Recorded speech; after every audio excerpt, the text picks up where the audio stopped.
नमस्कार दोस्तों, आज की इस वीडियो में हम आपको महाशिवरात्रि व्रत की कथा सुनाने जा रहे हैं। महाशिव पुराण के अनुसार एक शिकारी से जुड़ी कहानी का वर्णन किया गया है। आज की इस वीडियो में हम आपको शिव पुराण में वर्णित महाशिवरात्रि व्रत की कथा बताने जा रहे हैं। पौराणिक काल में एक जंगल में एक शिकारी रहता था।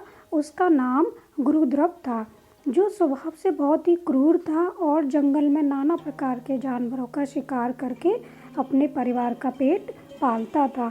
इस बार महाशिवरात्रि के दिन गुरुद्रव शिकार करने के लिए जंगल की ओर निकला, तो संयोगवश उसे कोई भी शिकार प्राप्त नहीं हुआ और वो इस प्रकार दिन भर भूखे प्यासे जंगल में भटकते हुए उसका शिवरात्रि का व्रत हो गया।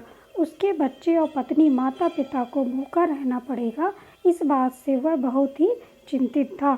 सूर्यास्त होने पर वह एक जलाशय के समीप गया और वहां एक घाट के किनारे जलाशय से पीने का पानी लेकर एक पेड़ पर चढ़ गया, क्योंकि उसे उम्मीद थी कि कोई न कोई जानवर अपनी प्यास बुझाने के लिए जलाशय के समीप अवश्य आएगा। वो पेड़ बेलपत्र का था और उस पेड़ के नीचे एक शिवलिंग भी था, जो सूखे बेलपत्र से ढका होने के कारण दिखाई नहीं दे रहा था। रात का पहला पहर बीतने से पहले एक हिरनी वहां पानी पीने के लिए आई। उसे देखते ही शिकारी अपने धनुष पर बाण साधा। ऐसा करने से उसके हाथ के धक्के से कुछ बेलपत्र के पत्ते और कुछ जल की बूंदें शिवलिंग पर गिर गईं और अनजाने में ही शिकारी की पहले पैर की पूजा हो गई। पत्तों की आवाज़ से हिरनी ने जब ऊपर की ओर देखा तो भयभीत होकर शिकारी से कांपते हुए स्वर में बोली, मुझे मत मारो। शिकारी ने कहा, मैं और मेरा परिवार भूखा है, इसलिए तो मैं नहीं छोड़ सकता हूँ, मुझे तुम्हें मारना ही पड़ेगा। हिरनी भयभीत होकर शिकारी से जीवन दान की याचना करने लगी और बोली, मेरे छोटे छोटे बच्चे हैं और मैं वापस लौटने का वो इंतज़ार कर रहे हैं। मैं उन्हें अपने पति को सौंप आती हूँ, फिर तुम मुझे मार देना। मैं तुम्हें ये विश्वास दिलाती हूँ कि मैं जल्द ही वापस लौट आऊँगी। इतना समय बस मुझे दे दो, मैं झूठ नहीं बोल रही हूँ, तुम मुझ पर विश्वास करो, मैं शीघ्र ही लौट आऊँगी। इस प्रकार हिरनी के विश्वास दिलाने पर शिकारी ने उसे जाने दिया और हिरनी वहां से चली गई। कुछ देर बाद शिकारी ने देखा एक मोटा ताजा हिरन जल पीने वहां आया है। उसने फिर से अपने धनुष पर बाण चढ़ाया और फिर उसे जल और बेलपत्र शिवलिंग पर चढ़ गए।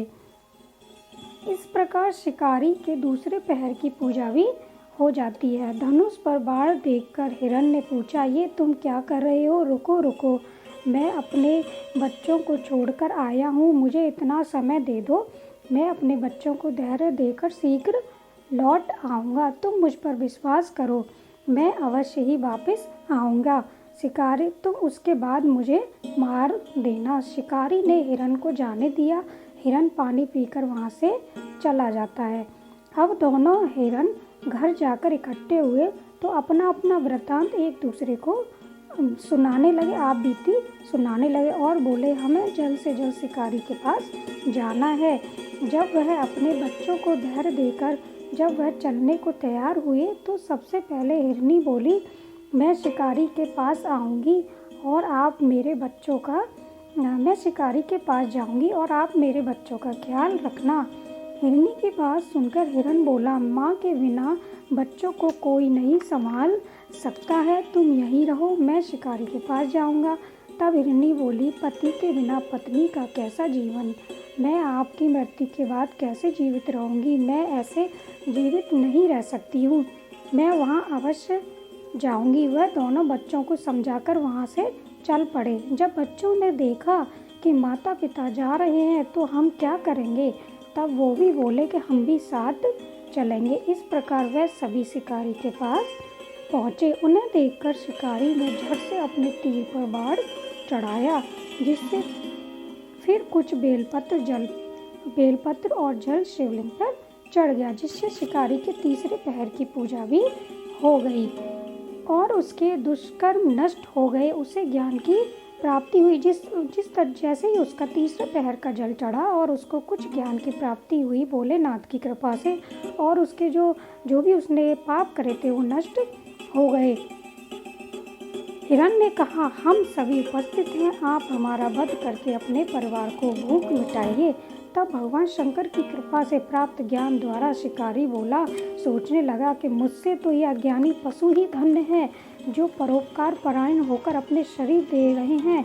मैं मनुष्य शरीर पाकर भी हत्यारा बन चुका हूँ। मैंने बहुत सारी हत्याएं करी हैं, मेरे शरीर का, ऐसे शरीर का क्या फ़ायदा। यह सोचकर शिकारी बोला, तुम सब धन्य हो, तुम्हारा जीवन सफल है। आओ, मैं तुम्हें नहीं मारता हूँ, तुम जाओ यहाँ से, मैं तुम्हें बिल्कुल छोड़ देता हूँ, तुम निर्भय होकर जाओ। शिकारी के एक ऐसा कहते ही स्वयं भोलेनाथ वहाँ प्रकट हो जाते हैं और अपना रूप उसको शिकारी को दिखाते हैं। बोलो, मैं तुमसे बहुत प्रसन्न हूँ। शिकारी से बोले, मन चाहा वर मांगो। मैं यह सुनकर शिकारी भगवान के चरणों में गिर पड़ा और आंखों से आंसू बहने लगे और वह जोर जोर से रोते हुए अपने पापों की क्षमा याचना करने लगा। यह सब देखकर भगवान शंकर ने उसे सुख समृद्धि का वर दिया और उसे गुरु नाम प्रदान किया। दोस्तों, ये गुरु वही है जिसने भगवान श्री राम के साथ मित्रता की थी। तो दोस्तों, ये शिकारी को इस प्रकार से शिकारी को मोक्ष की प्राप्ति होती है और भगवान शिव का उसे परम आशीर्वाद प्राप्त होता है। तो ये थी आपको शिवरात्रि की व्रत कथा। तो फ्रेंड्स, ये कहानी आपको कैसी लगी हमें कमेंट बॉक्स में अवश्य बताएं। और आप इस वीडियो को अवश्य लाइक करें, शेयर करें और सब चैनल को सब्सक्राइब करें। नमस्कार दोस्तों।